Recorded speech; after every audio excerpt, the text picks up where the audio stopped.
Ouça agora mais um podcast do canal Preparação Crítica, dissertando e debatendo diversos assuntos dentro da área da preparação e do sobrevivencialismo para você. Apresentado por Matheus Carcará, Daniel De Luca e Fernando Zimmermann. Saudações, boa noite a você que acompanha aí o nosso podcast Preparação Crítica. Estou aqui com o Daniel De Luca, do canal Sobrevivencialismo Alfa. Boa noite, Daniel. Boa noite. E também com o nosso amigo Fernando, do Sobrevivencialismo Urbano. Tudo bem, Fernando? Beleza, tranquilo.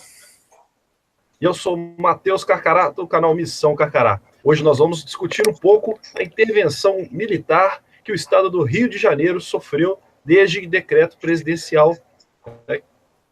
Devido a uma onda de violência, de roubos, 11 mil roubos de cargas só no ano passado, batendo todos os recordes, uma situação calamitosa de segurança pública. O decreto ele ainda precisa ser aprovado pela Câmara e pelo Senado. A Câmara já está votando nesse momento, né? Acredito que já até aprovou, e depois segue para o Senado. Mas nesse momento já há tropas militares nas rodovias, principais rodovias, rodovia BR-101, BR-116 e também na BR-040, cobrindo ali as fronteiras norte, sul e oeste do estado do Rio de Janeiro. Um convênio já antigo pela Lei da Garantia da Ordem, que já prevê que o Exército faça a segurança nessas rodovias, que são rodovias federais. Então, nesse momento já tem um contingente considerável de homens guardando as fronteiras aí com o Espírito Santo, São Paulo e Minas Gerais. E a gente vai discutir aqui justamente isso. Isso é uma medida eficaz?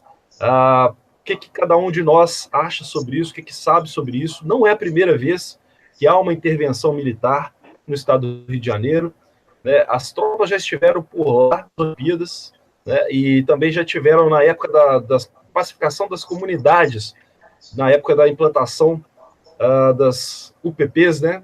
As unidades de pacificação, polícia pacificadora. E a gente tem o Daniel, que mora no estado, é fluminense, e que pode dar um panorama aí um pouco como é que transcorreu naquela época e como é que está agora. Você já viu milico por aí, Daniel? Aqui na Baixada ainda não, mas no centro do Rio já está tudo dominado.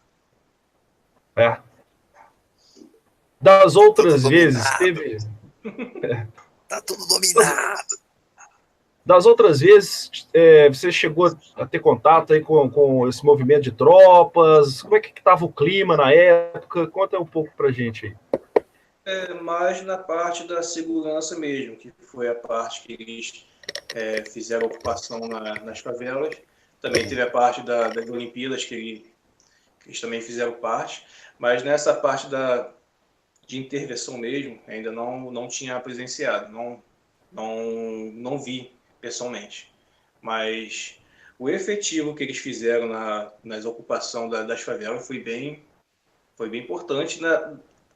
As pessoas que conheço, alguns que moram nesses favelas ocupadas, relataram que houve uma boa melhora na segurança do pessoal lá. Eu acompanhei quando fizeram a ocupação, né? Foi implantado, antes de ser implantado as unidades pacificadoras, eu achei o espetáculo mais lindo da Terra, cara. Ver aqueles tanques, ver aqueles blindados subindo e ver vagabundo saindo até pelos canos né, fluvial, fugindo, foi a coisa mais linda do mundo, rapaz, porque quem tá lá, né, que é testemunha da situação, talvez tenha uma visão, eu tô dizendo a visão que a gente tem de mídia, né, porque eu sou do Paraná, mas, cara, bandido você não vê ele enfrentando o exército, você pode ver ele trocando tiro com a polícia, mas quando o exército subiu aquela vez, o que a gente pode ver pela mídia é que não tinha bandido soltando uma bala em cima do exército. Definitivamente o exército é o exército, né, cara, você vai trocar tiro com um monte de soldado com fuzil na mão também, é bem diferente. Não é querer desmerecer a polícia, mas o exército tem uma condição, né, um poder de fogo, né, e eu até vou dizer até de contingente muito maior. Então foi a coisa mais linda do mundo ver fazendo aquela vassourada, assim, levando, fazendo caboclo sair para tudo quanto é lugar, correndo, para sair dali, né, a vagabundarada. O melhor é se pegasse, mas os caras são cagão mesmo, correram. Quando viram que o negócio ia ficar feio, os caras correram. Só que dessa intervenção, nada mais do que necessário, né, porque, pô, vocês viram no carnaval, a situação durante o carnaval, né, saque, supermercado, isso não tem condição, cara. Eu acho que passou até da hora de existir uma intervenção ali, entendeu? Isso é coisa que a gente vê no Rio. Se você vê acontecer no outro estado, já baixa, Deus o livre, vira uma guerra no lugar. E no Rio parece muito comum. É muito comum, teve um arrastão lá, saíram metendo o pé, saíram levando tudo, beleza, e a polícia, né, diz que vai reforçar o policiamento, que vai... É tão normal, cara, entrou numa situação assim tão normal quando acontece alguma coisa daquelas, que estava mais do que na hora de ter uma intervenção. Essa intervenção, eu não sei a longo prazo o resultado dela, mas que momentaneamente vai apaziguar um pouco a violência, com certeza vai. É uma medida desesperada, né? É a última medida praticamente que se toma, né? Você toma porque você jogou a toalha, fala, olha, não temos condições de resolver com nossos próprios recursos de segurança a situação tão crítica que ela chegou. É como se você desse um medicamento para aliviar ali a dor do doente. O problema está lá ainda, né? A doença dele está lá ainda. Você deu um analgésico para ele dar um ânimo ali para o doente, porque, na verdade, isso não vai resolver, né? Então, não era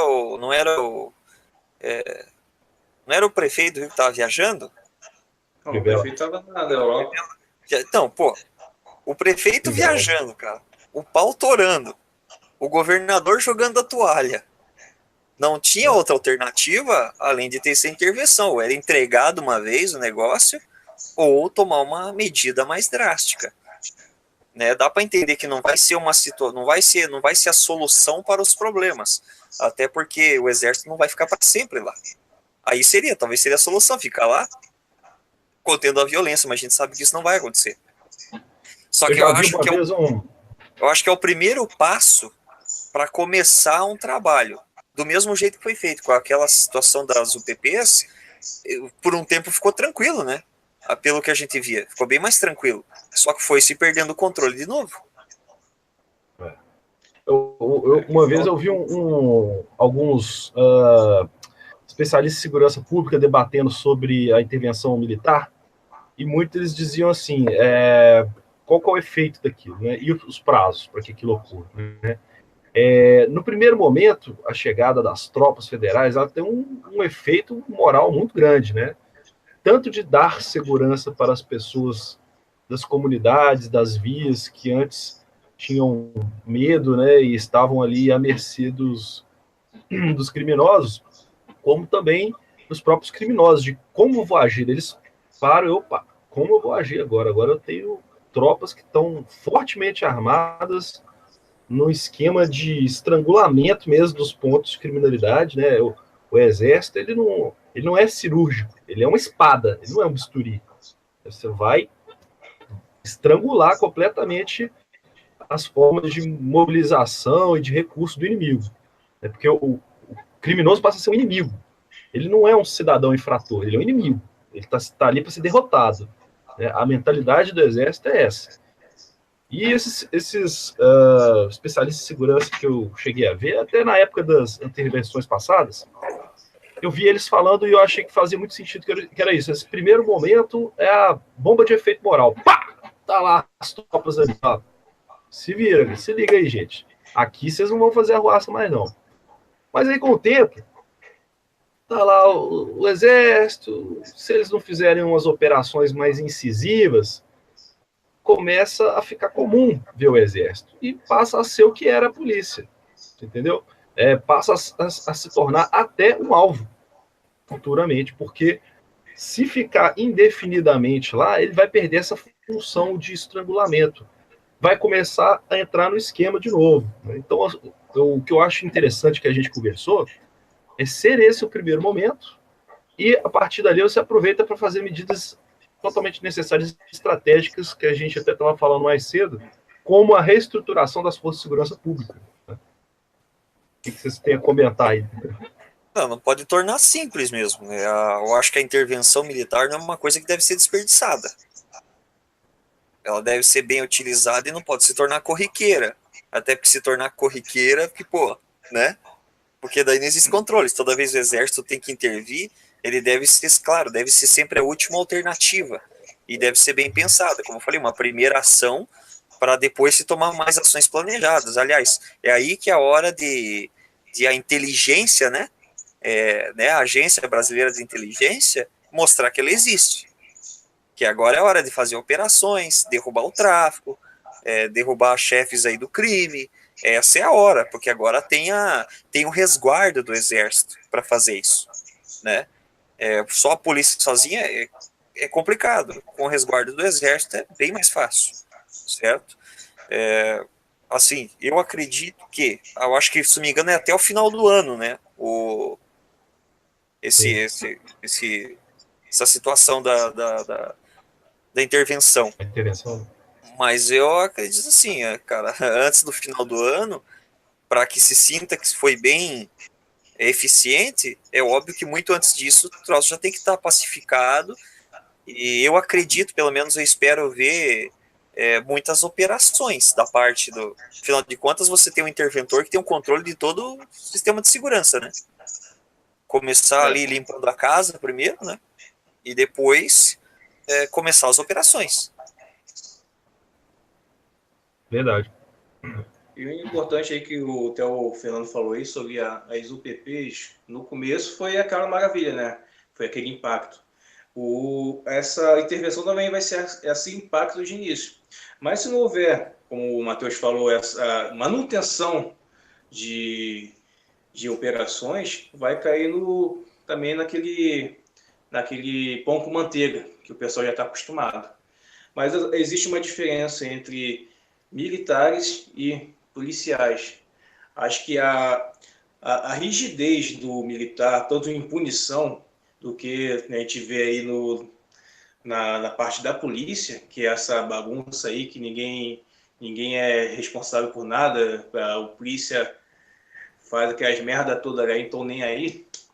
Acho que na parte do exército é mais uma questão mais rigorosa. Então eu acho que vai demorar muito para cair na normalidade, ou ver aquela conivência com a situação. Verdade. Essa intervenção ela já começou a criar repercussões aqui no meu estado, para vocês terem ideia. Eu sou de Minas Gerais, né? Hoje o governador do estado ele teve uma reunião com todos os comandantes das polícias militares lá na sede lá da cidade administrativa, né, que é onde o nosso governo fica, justamente para saber o que vamos fazer porque a população está com medo da bandidagem fugir lá do Rio, o exército está lá, e vir para cá, ou ir para São Paulo. Eu imagino que lá também deve ter alguma preocupação, no Espírito Santo também. Eu lembro que, inclusive, em outras épocas também se tinha esse medo. Eu não acho que é uma coisa que vai acontecer exatamente, porque o criminoso que atua localmente ali, ele é dali. Eu não acho que ele vai... acabou meu mercadinho aqui no Rio de Janeiro, eu vou tocar o terror lá na zona da mata de Minas Gerais. Primeiro que não vai encontrar as mesmas facilidades, as mesmas oportunidades, né? O traficante não vai sair do morro dele. Aliás, se ele sair do morro dele e der muito mole, eles ainda matam ele, os próprios rivais, né? Então, eu acho difícil que haja uma migração. Eu acho que o que pode acontecer nesse momento é o traficante falar assim, vou guardar as nossas armas, os criminosos vão dar um tempo, deixa a coisa esfriar, vamos mudar um pouquinho o ramo aqui, né? Vamos né, ver como é que o exército vai se comportar nesse primeiro momento. Eu não sei se vocês viram se vocês chegaram a ver, hoje ainda, o jornal aí, né? Eu sempre acompanho, para ficar mais inteirado do que está acontecendo. E, se me engano, o próprio presidente chegou a fazer como é que eu posso dizer? Chegou a falar sobre isso, fez um pronunciamento, justamente tocou nesse assunto, nessa situação de os bandidos se espalharem para os outros estados. Ou seja, da parte deles já existe essa preocupação. Preocupação não, essa atenção, né? É até uma coisa que a gente temia muito, pô, daí os caras vão para os outros estados, mas o próprio presidente, no pronunciamento dele, ele mencionou isso, e eu acredito que, pô, nós estamos falando lá, igual o interventor é um general, né? O básico que o cara tem que ter, né? Pensar é nisso, situações para não deixar isso ocorrer. Que não adianta também você espalhar é a mesma coisa que você não limpar. Você espalhar a sujeira não é a mesma coisa que limpar. Parece que limpou, mas você só jogou a sujeira para os cantos, né? O que na verdade aconteceu foi isso, o Fernando, quando teve aquela ocupação da UPP, aquele rebuliço todo da invasão das favelas, e aqueles traficantes que estavam ali, que se espalharam para a comunidade da Baixada, de Costa Verde. Eles saíram do centro ali, onde eles estavam sendo pressionados, e foram para outros lugares. É o que pode acontecer nessa intervenção também. Se a intervenção for uma coisa generalizada para todo o estado, ou se for só ali, vai acontecer do mesmo jeito. Uma coisa... Eu senti que eles têm uma determinada atenção quanto a isso. Não sei que ações eles tomariam para fazer, mas que eles têm determinadas ações, sim. Só que, como com essa intervenção, já que provavelmente existirão operações policiais, operações militares, eu acho que os caras também têm que começar a derrubar os grandes, né? Não adianta espantar um monte dos aviãozinhos que estão ali embaixo, né? Não adianta muita coisa. Eu acho que eles têm que começar a usar, como eu falei, da inteligência e começar a pegar os grandes, para daí você começar a derrubar aqueles, né, grupos criminosos dali. E não, já que existe uma... Desculpa, pode ir. Não, é só para concluir já que se for existir uma intervenção, tem que existir uma ação de contenção também. Não, tem que porque, como eu falei, não adianta se esparramar os bandidos. Você não está resolvendo, você está esparramando. Só que, como eu falei, é um começo. Essa intervenção é um começo. Se ela for bem feita, aí vai se obter sucesso. Agora, se for só para tocar, né?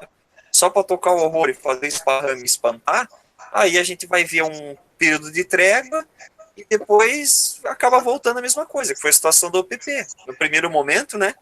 Ficou tudo tranquilo. Daqui a pouco você já tinha o UPP tomando chuva de chumbo dos caras, né? Já tinha policial de UPP envolvido com o crime, entendeu? Então foi se corrompendo devagarzinho de novo, até chegar na mesma situação que estava antes, ou até pior, né? Eu ia falar assim que para você dar conta do problema mesmo, tem que fazer uma intervenção lá em Brasília. Sério. Você quer pegar uma intervenção geral, né? Bandidão, quer pegar o bandidão que financia, que traz lá, porque o traficante lá do Rio de Janeiro ele não pega um ônibus, vai lá pro Peru buscar cocaína, não vai lá pro Paraguai buscar arma, não. Isso aqui chega em outros esquemas, né? Esquemas. Pois olha, eu tinha vontade de uma intervenção geral mesmo, tava merecendo. Não é? Aí eu vou pegar os barões do crime aqui. Entendeu? Pois é. O pessoal acha a gente muito radical nesse sentido, mas quando a coisa tá feia demais, eu acho que exige soluções enérgicas, né? Eu, particularmente, isso é opinião minha, eu admiro o nosso exército. Né? Eu tenho uma admiração pelo nosso exército, a nossa segurança, né, nacional. E, cara, eu acho que em determinadas situações em que chega a um extremo, tem que meter o exército em cima mesmo. Aí tem que ser só as armas do Brasil para resolver mesmo, sabe? Eu não sei até que ponto. Eu não gostaria de a gente viver sob, né, uma ditadura militar, digamos assim, o controle das Forças Armadas. Primeiro porque eu não quero dar minha liberdade, meu direito de escolher para ninguém, né? E isso é o que eu perderia no primeiro momento, primeira coisa, né? Quando porque para o regime militar ocorrer, ele tem que entrar num estado de exceção, assim, né? Ele vai ter que suspender vários direitos, vários... então, assim, não é o que eu gostaria para mim, porque eu acho que ainda dá para a gente resolver, mas eu acho que o Brasil precisaria de editar leis severas que pudesse fazer como se fosse uma faxina, como se viu lá na Itália mesmo, sabe? Aquela Operação Mãos Limpas, para pegar e sair prendendo caboclo de tudo quanto é jeito. Então, meu amigo, tribunal não ser para processar e ouvir e julgar 200 caras num dia só, assim, sabe? Encher um estádio de vagabundo, de criminoso, de político, de cafetão, Por de mim podia ser bicheiro. igual, por mim podia ser igual alguns países que tem por aí que corrupção ganha pena de morte. Podia ser a mesma coisa, cara. A família paga bala. Ia ser muito difícil ver o cara, né, se corromper assim, né, cara? Só se o cara fosse muito corajoso mesmo. Mas ia ser muito difícil, sabe? Porque na verdade você tira um, acaba vindo uma geração nova. É igual bandidagem.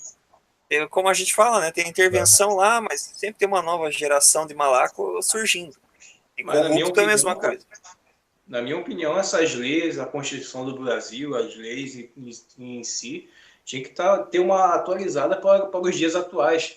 A gente segue leis lá de 1900 e olhar com o olho, que nem o Fernando fala aí.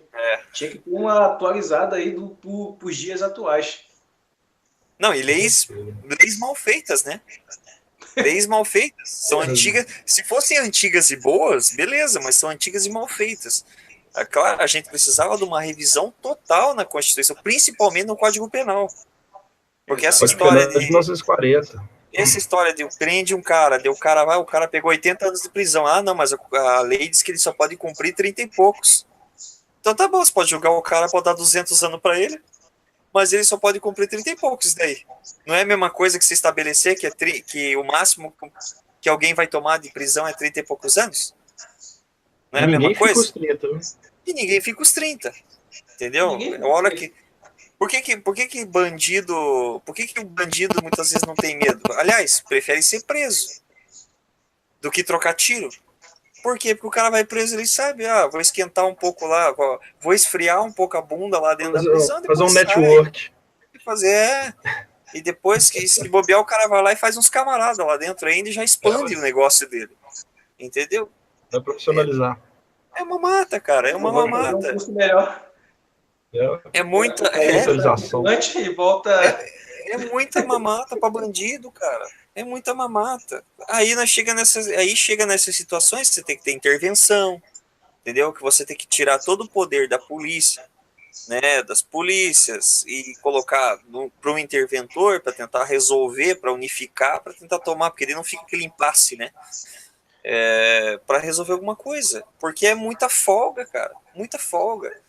Tem um ponto interessante, Fernando. Você falou aí de poder da polícia. Que poder que a polícia tem, gente? Não, exatamente por isso. Ele vai na favela e o cara não pode atirar, só se o cara atirar primeiro. Aí o cara vai, prende o cara, leva pra delegacia, e da delegacia ele sai. Não, daí tu dá 2 tiros no cara e ainda responde por excesso ainda, né? Deu um tiro no cara, o cara continua atirando em você, se atirou de novo, você vai responder por excesso. Já começa por aí o erro. A polícia não tem a autoridade, a devida autoridade. Os bandidos tem sobre as pessoas de bem, a gente que respeita as leis, né? Para bandido não. Você não pode atirar no cara. O cara atira em você, você dá um tiro, você estraga a tua vida, mesmo sendo um bandido.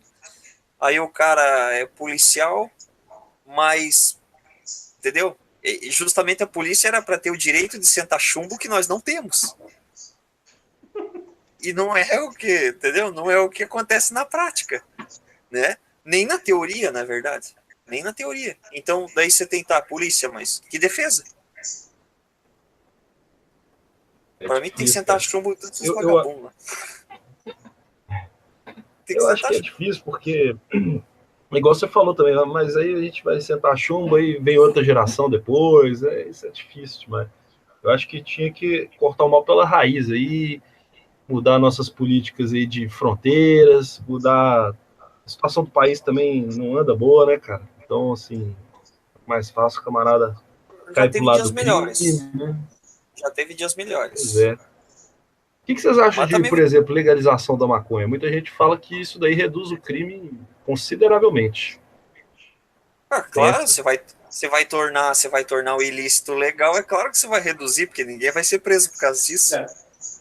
Mas não Não, vai melhorar. mas não vai ter tráfico disso mais. Né? Só vai Não, oficializar Não, vai continuar tendo tráfico, só não vai ser chamado de tráfico. Aí vai só vai ser logística. oficializar o emprego, né? A profissão. Não, Vai ser. o crime não vai fazer essa. Ele vai perder esses pontos dele aí, porque o povo vai poder comprar na loja, por que eu vou subir na favela? Entendeu? Pois Mas é, daí o traficante vai virar um empreendedor da maconha. vai virar um empresário. Pensa que países Não, que beleza, fizeram ótimo. isso, países que fizeram isso já estão arrependidos. Países que o fizeram já se arrependeram. Legalização. Lá no jornal que eu trabalho tem um motorista que é uruguaio, dizer que lá tá uma maravilha. E quem gosta do. E quem é do tráfico, você vai lá e torna lícito a maconha, o crack ganha força, a cocaína ganha força. Já viu aquela história do proibido é melhor? Ah, com certeza, né? Entendeu? Eu não tenho ainda plena certeza, não, mas me parece que pode ser uma alternativa, caso se estude a nossa situação e como que vai fazer, porque o problema aqui do Brasil é isso, sempre vai ter alguém querendo subverter o negócio e ganhar em cima. O difícil aqui é isso, a gente. Beleza, eles chegarem ao ponto de não, vamos liberar maconha, pode liberar, desde que libere a posse de arma para mim. Aí pode liberar, a maconha é tranquilo. Desde que libere a Outra posse de questão arma. que deveria ter um impacto assim direto na criminalidade seria, né, a possibilidade do cidadão, né, realmente ir de fato poder comprar e ter uma arma para sua legítima defesa. E faz diferença, né, cara? Faz diferença. Todo mundo fala, mas não ia afetar. Como não ia afetar, cara? Se você vê um cara. Você tá de frente a frente com o cara. Você tá com raiva dele, daí você tem vontade de dar um supapo. Daí você vê o cara que você vê que o cara tá com uma 380 na cinta. Você vai dar um supapo no cara? Se você tiver um mínimo de juízo, você não vai fazer isso. Entendeu? Mesmo que se você tiver uma arma na cinta e você sabe que a outra pessoa tem também, vai existir um determinado respeito ali. Você sabe que a força é igual. Agora, quando o cara sabe que a força do outro é inferior, ele pode usar e abusar. Não vê no Rio os caras chegando, fazendo arrastão, cara. O pessoal sentado nas mesinhas, me dá o celular, me dá isso, me dá aquilo e fica quietinho, senão... E tu vai ver que armamento que o cara tá usando, 38 canela seca. Porque isso aí é o suficiente para ele cometer o que ele quiser, porque os outros não tem nada na mão. Entende? Então, aí aconteceu aquela situação da escola nos Estados Unidos. Eu acho engraçado o jeito que a mídia coloca. Porque o cara lá entrou na escola, disparou o alarme de incêndio, que é o que eu já falei uma vez sobre questão, tem até no canal lá, no Sobrevivente Urbano, justamente sobre preparação com relação à escola, tá? O sobrevivencialismo e a preparação, justamente para esse tipo de situação também. O que aconteceu? A mídia expôs assim, a primeira coisa, hein, gente, que eu vi essa notícia assim em primeira mão. Aí falou assim, que um ex-estudante invadiu a escola e atirou nos alunos. A segunda frase que foi, ele adorava armas. Então, quer dizer, é porque ele adorava armas, fica bem claro isso, hein? Ele matou todo mundo porque ele adorava armas. Não, peraí, pô. Acho que é porque ele troço... caras, não? O cara instiga isso aí, não. O cara foi lá e matou todo mundo porque ele é um retardado, porque tinha um problema psicológico. Então o erro foi ele ter ele deixado comprar uma arma. Foi falta de rigor na venda, né? Lá em Realengo, o camarada não estava afim, foi lá, arrumou a arma do jeito que ele quis lá e fez a mesma coisa. Se não pode comprar arma não, hein?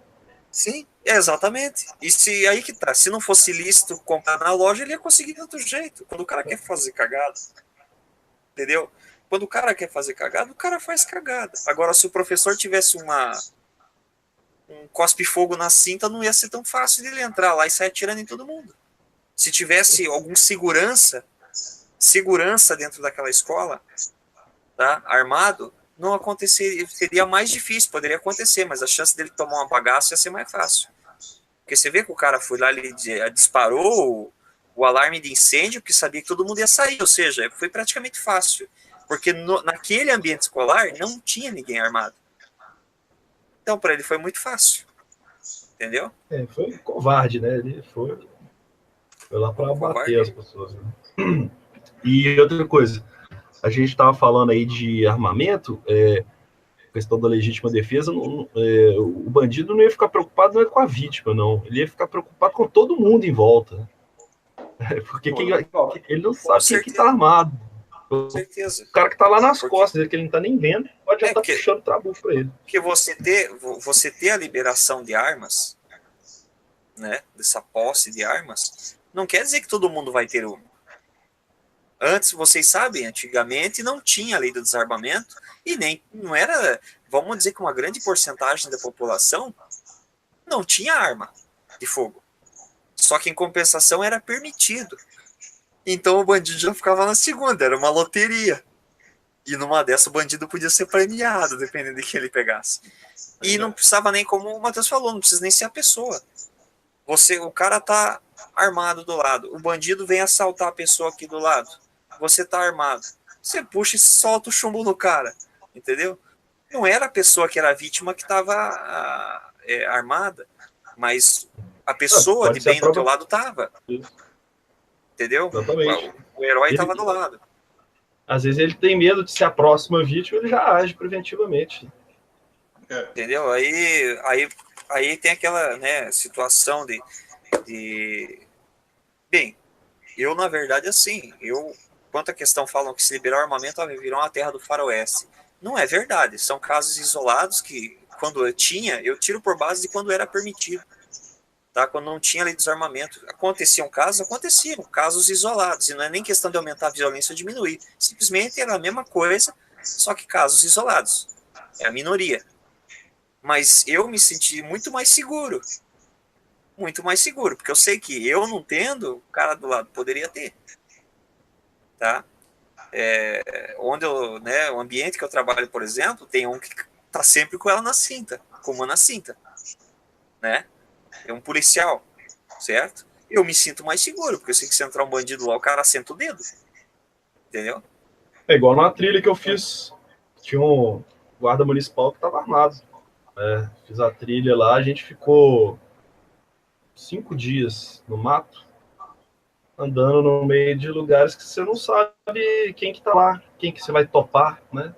Tendo um cara que, além de ser das forças de segurança pública, ainda tá armado, você já se sente mais aliviado, porque aí o bandido, além de ter que lidar com 13 caboclos com facão na cintura, ainda tem um que tem arma, né? Então... Tem um cara armado. Não te deixa mais seguro? Tu não te dá uma sensação maior de segurança? É claro que dá, cara. É claro que dá mais tranquilidade. E o cara tava armado, mas não tava lá fazendo palhaçada, apontando arma pros outros. Tava lá, tava portando. Ele tem porte, sim, mas... com responsabilidade, né? Sim, normal. Matheus, voltando ao assunto da intervenção. Vamos voltar. O que tu acha que vai acontecer para o cidadão de bem nessa? Qual vai ser o efeito do cidadão comum com essa intervenção? Eu acho que vai ser o efeito alívio imediato, sabe? Aquela coisa. Vai sentir um alívio, vai se sentir seguro por algum tempo. Eu não acredito que seja por toda a duração da intervenção, por exemplo. Vai se sentir aliviado, vai se sentir mais tranquilo, vai começar... Pois é, aí que tá. Se mais medidas forem feitas, imagina. Lugares onde você não iria em tal momento seriam ocupados pela sociedade, né? Lugares que às vezes estão dominados aí, né? E a questão é não deixar que, quando essa garantia de segurança ela termine, que volte a ser afugentados, né? Porque aí o que acontece? Você começa a ocupar esses espaços aí que os bandidos vão deixar. Você tem uma garantia de que você pode ter suas atividades daquela forma. Isso daí só tende a tornar esses lugares menos suscetíveis à ação desses criminosos. Então, assim, eu acho que num primeiro momento vai ter isso, e aí basta agora a gente ver o que vai acontecer. Porque teve uma intervenção também que aconteceu antes das Olimpíadas ali, acho que foi 2008, foi 2008, teve uma outra intervenção que o Exército foi para lá também. Só que é o seguinte, o Exército não fazia quase nada, só patrulhava. Não prendia Só tava ninguém. como figurante mesmo, só ali. Isso. Eu lembro que tinha uma imagem que saiu na primeira página da Folha de São Paulo, uma foto, rodou o mundo aí a foto, os caras do Exército, todos paramentados, fuzil na mão, um assim, outro assim, né, e tal, aquela formação em avanço, assim, lá atrás um molequinho, uns 13 anos, com a mão no saco, mandando o dedo, assim, pros caras, rindo, assim, sacou? Isso aí rodou o mundo, cara, tipo assim, olha que coisa mais figurativa, não adiantou nada, o moleque tá tirando sarro com a cara dos soldados, dos militares, né? Mas por quê? Porque não tinha ação, né? O que a gente pode esperar muito do pessoal das comunidades é isso, esse espírito de rebeldia que eles já têm, que eles são sempre contra o Estado, mesmo o Estado querendo fazer a parte dele, na parte de segurança, eles sempre são contra o Estado. E eu acredito que nessa intervenção, principalmente nas comunidades que serão feitas essas operações, deve haver algum tipo de toque de recolher, alguma coisa desse tipo. O que tu acha? O que vocês acham aí? Eu acho sim, tem que tomar cuidado, porque também, se você não trouxer eles em algum momento para o seu lado, né, quebrar essa rebeldia e falar, olha, o que está acontecendo aqui é bom, vamos garantir sua liberdade. Se eles forem ver isso com mais opressão, aí eu acho que o tiro sai totalmente pela culatra. A gente tinha que chamar a colaboração, as pessoas enxergarem que aquilo ali é para melhorar a vida deles, não para fuder ainda mais, né? Eu acho que teria que ser tomar cuidado com isso, toque de recolher, né? E revistas, né? Sistemáticas e não planejadas, sem qualquer tipo de inteligência, né? Impedir que eles tenham as manifestações culturais que eles gostam de ter, né? O cara quer o funkzinho dele lá tocando, o sambinha dele, né? No fim de semana, esse tipo de tomar umazinha lá no bar, pô, né? Não podemos acabar com. Eu acredito que não se deva fazer isso, porque o exército nós já está ganhando muita experiência em ser polícia. Cara, eu na verdade é assim. Eu acho que o exército tem que entrar para esmirilhar com os bandidos, com a bandidagem. O exército, quando a gente chama o exército, é porque a gente precisa de uma força mais enérgica.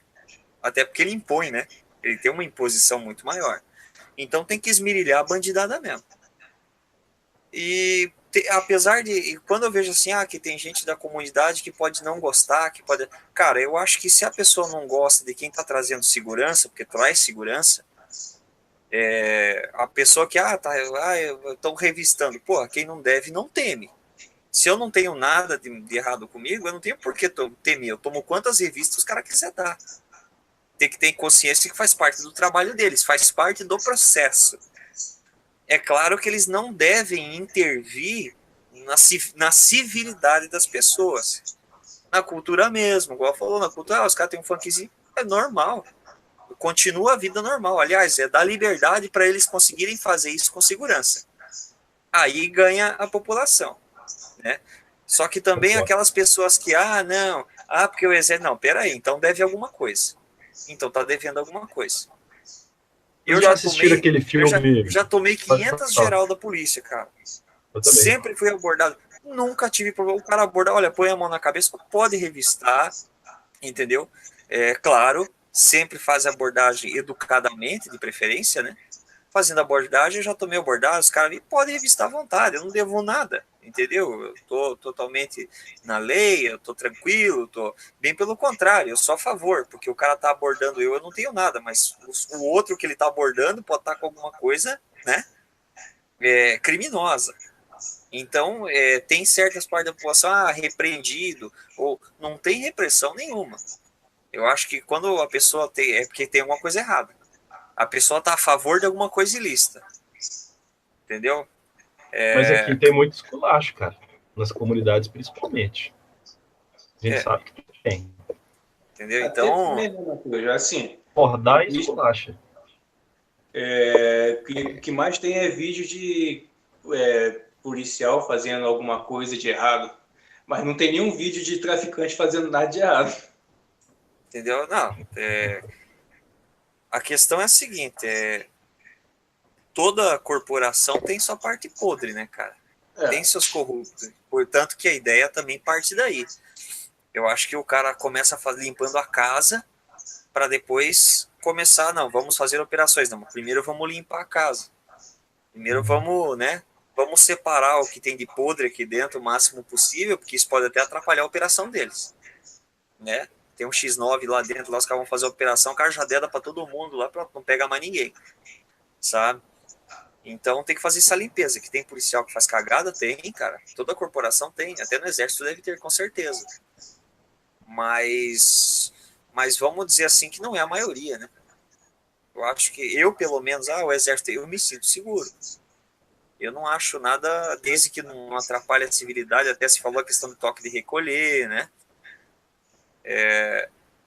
São coisas que devem ser bem pensadas, para não afetar, digamos assim, também a condição de vida das pessoas de forma negativa, né? Isso ao meu ver. Certo. Vamos para as considerações finais, então, pessoal. Lembrando aí que quem estiver aí acompanhando a gente ao vivo, nós vamos gravar mais um episódio na sequência aí no canal Preparação Crítica. Então, se você quer continuar acompanhando a gente aí, é só ficar esperando aí que a gente vai conversar outro. Vamos para as considerações finais? Quem gostaria de puxar o carro? Fiquem à vontade, senhores. Vamos lá, Daniel. Daniel, considerações finais. O que você espera? Você que está aí, o que você espera ver? O que você espera que vai acontecer aí na sua realidade? Que hora que você vai encontrar, né, com esses militares? E o que você acha que vai mudar na sua vida aí? Vamos supor. Assim, de um modo geral, eu espero que haja o que não está vendo, que é ordem. Recentemente, cara, é comum você falar de arrastão, é comum você falar que tem tiroteio na linha vermelha, que o pessoal tem que sair do carro para deitar no chão e aguardar ali. Cara, eu quero não ter que ouvir isso. Pelo menos ter aquela ordem ali, ter esse sinal de paz, do pessoal conseguir voltar para casa em paz, poder ir para o seu trabalho em paz, poder curtir uma praia em paz sem ter arrastão. É isso que eu quero. Certo. E você, Fernando? Cara, eu espero que ele consiga o que ele quer. Eu espero que o Daniel consiga o que ele quer. Entendeu? Vamos torcer para você aí, Daniel. Estou torcendo por você, Daniel. O que eu espero é que essa operação ela seja bem aproveitada, que não seja desperdiçada, porque a gente sabe que uma ação dessa exige recurso, tá? E quando eu falo dinheiro mesmo, exige investimento, exige recurso. E, pô, cara, a gente não vive lá. Mas eu tô cansado de ver colegas aí, igual o Daniel, que é do Rio, outros colegas que eu tenho que são do Rio. Pô, os caras, né, como falou, parece comum, um arrastão se tornou comum. Isso não pode ser comum, cara. Isso não pode ser comum. Isso tem que ser incomum. Então eu espero que essa ação seja efetiva e que seja bem aproveitado o investimento e bem pensada também para que depois dessa ação se mantenha um determinado, porque é claro que um tanto da criminalidade acaba voltando, mas que pelo menos se acabe com boa parte disso, para dizer assim, valeu a pena a intervenção, senão vai ser tempo perdido, né? Ó, eu espero que se aproveite, né, esse momento aí de imobilização assim, do crime, não apenas essa segurança paliativa, mas para tomar-se medidas que venham a ser duradouras depois, para que essa paz ela permaneça por mais tempo, seja reformando aí os órgãos de segurança pública, seja encorajando as pessoas a encontrar e a assumir os espaços que antes eram dominados aí pelo crime, e também para a gente começar a pensar em desarticular essas grandes quadrilhas e tornar a polícia mais efetiva, mais honesta, mais justa, né? E o país por aí começar também a se questionar, né? Da onde que está vindo essa bandidagem? É lá do morro ali que começou o problema? O problema ele é mais amplo, o problema está lá na fronteira, o problema está no bandido grande lá que tem conexão lá em Brasília, né? Eu acho que não se desperdice essa oportunidade para fazer uma coisa melhor e maior. Bom, então, agradeço aí a presença de todo mundo aí, mais uma vez a audiência de vocês. Esse foi mais um podcast do canal Preparação Crítica. Se você gostou, não deixe de acompanhar os nossos outros trabalhos no YouTube. Basta fazer uma busca simples pelo canal Missão Carcará, pelo canal Sobrevivencialismo Alfa e pelo canal Sobrevivente Urbano. Você vai encontrar muitos conteúdos feitos de forma prática e objetiva para trazer mais conhecimento e informação para você.